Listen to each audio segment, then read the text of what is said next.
work out? To answer those questions, I'm going to have to wind back the clock a little bit. Fellow Toastmasters, Madam Chair, honoured guests. A million years ago, it seems, I worked as an IT professional. I supervised a team of about 5 other people, and we had a budget of about $1 million for our project. And I was good at it. The companies I designed systems for saw a rapid return on their investments, and I even won a National Innovation Award in New Zealand, which was quite exciting. And the money was good. Because I did such a good job, people threw money at me. And I like that. But, and there's always a but in these stories, the stress was unbelievable. Sometimes my systems would go down, and when they went down, the company would lose money, and it needed to be fixed, and it needed to be fixed now. One time I even left a friend's wedding to go and fix one of those systems, at how much the pressure was on.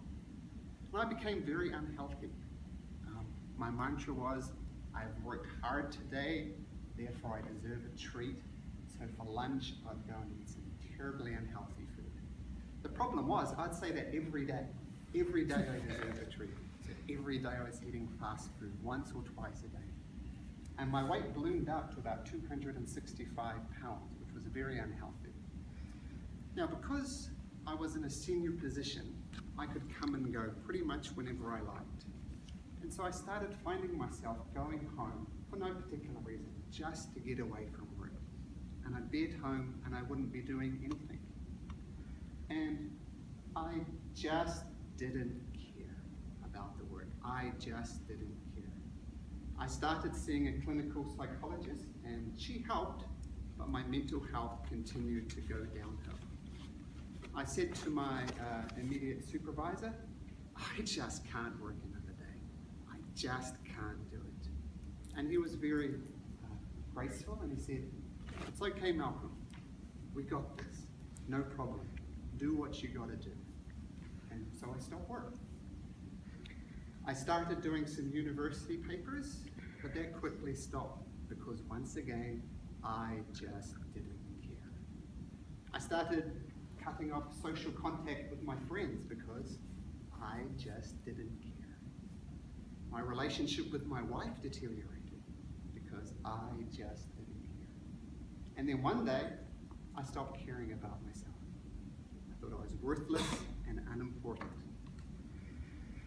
Phone calls were made, and I was admitted to the Ashburn Psychiatric Hospital because of safety reasons.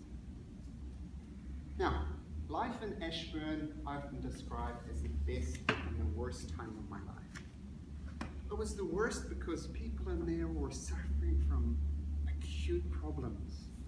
One of my good friends could use the phrase pedophile ring to describe his past. Another friend suffered horrific abuse at the hand of a pastor into whose care she was placed.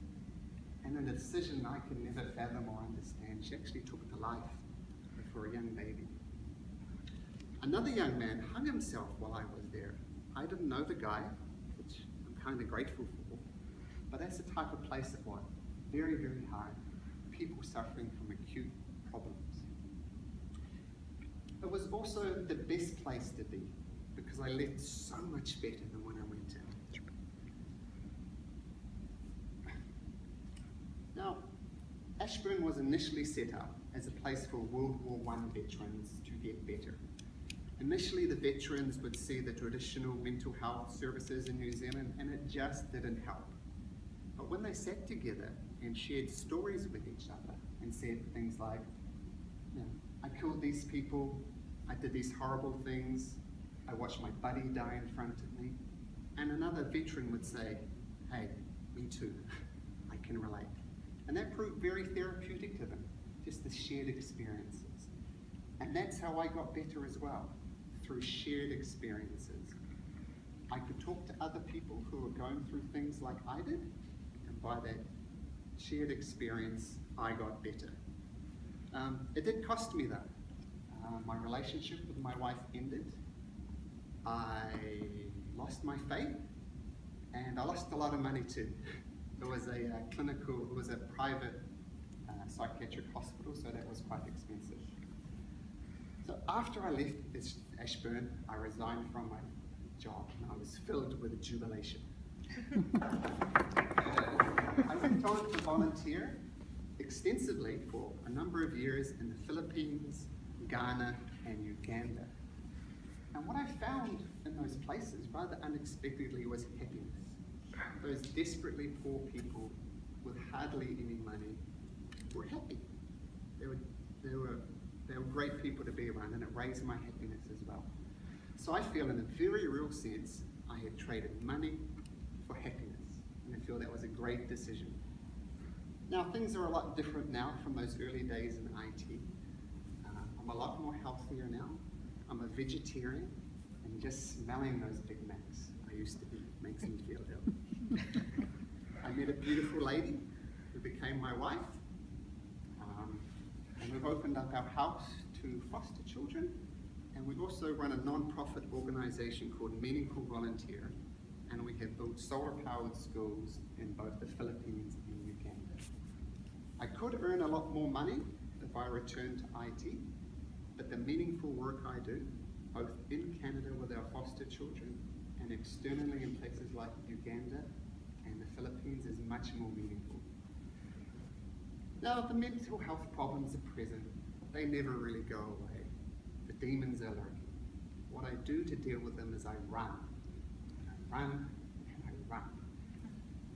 Since I've been in Canada, I've run 8 marathons and 3 ultra marathons, which are marathons about 50 miles, which is about a double marathon.